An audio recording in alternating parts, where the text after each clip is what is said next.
आज की कहानी मुझे कुणाल अरोरा ने भेजी है, जो दिल्ली के रहने वाले हैं। तो चलिए सुनते हैं कुणाल की कहानी उन्हीं की जुबानी। यह एक सच्ची घटना है। ऐसा हुआ कि मैं अपने 4 दोस्तों के साथ मनाली से चंडीगढ़ जा रहा था। होटल का रिजर्वेशन पहले से ही पूरा हो गया था और हमने रात में गाड़ी चलाने का फैसला किया ताकि सुबह चेक इन की जा सके।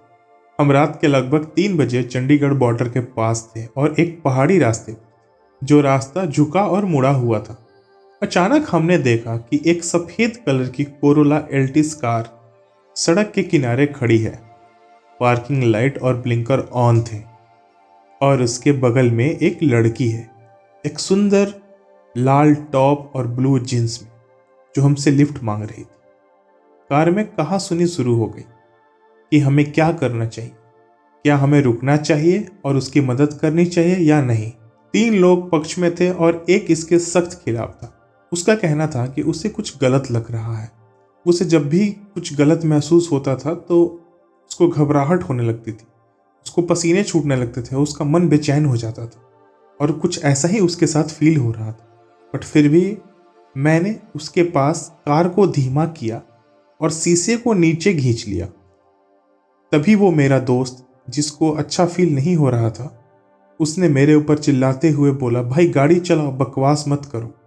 मैंने फिर से बिना सोचे समझे एक्सेलरेटर को धक्का दिया। जैसे जैसे हम उसे पार करते गए, कार कुछ कड़क रसीली खुशबू से भर गई। वो ऐसी खुशबू थी जिससे कोई भी इंसान मदहोश हो सकता है। खैर, हम लोग गाड़ी को आगे बढ़ाते रहे। हम लगभग 3-4 किलोमीटर आगे आ गए थे जब कार में एक बहस फिर शुरू हुई कि हमें एक लड़की को अकेले नहीं छोड़ना चाहिए, हमें मदद करनी चाहिए। सभी नैतिकता और नैतिक वार्ता के चक्कर में मैं बस यू टर्न लेने के बारे में सोच ही रहा था जब मैंने थोड़ी दूर पर कुछ देखा। जैसे ही हमने इसे पास किया, मतलब कि जब हमारी गाड़ी उस चीज के पास गई, हमने देखा कि वही कार, वही लड़की, वही कपड़े, वही जींस पहने हुए वहां पे खड़ी है जो थोड़ी देर पहले हमसे लिफ्ट मांग रही थी। और इस बार भी वही लड़की हमें लिफ्ट के लिए बुला रही थी। हम डर के मारे सफेद हो गए। मैंने बस कार को जैसे तैसे बहुत तेज दौड़ाया। बाकी यात्रा में किसी ने कुछ भी नहीं बोला। हमने कार और लड़की को 3 बार पास किया। अंत में हमने चंडीगढ़ में प्रवेश किया और पहले ढाबे पर रुक गए।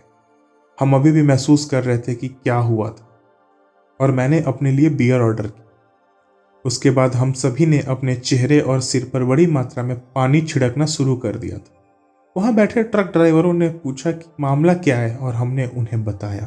फिर उन्होंने हमें इसकी सच्चाई बताई।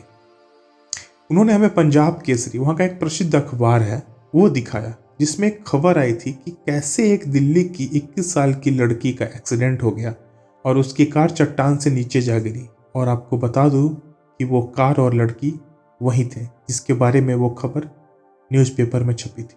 उसके बाद हमारी कभी भी हिम्मत नहीं हुई कि उस रास्ते पे हम आधी रात को या शाम ढलने के बाद जाएं। वापसी के समय भी हमने वो रास्ता दिन में ही तय किया, क्योंकि किसी के पास उस रास्ते पे रात में जाने की हिम्मत नहीं थी। तो यह है हमारी सच्ची कहानी। उम्मीद करता हूँ कि आपको यह कहानी अच्छी लगी होगी।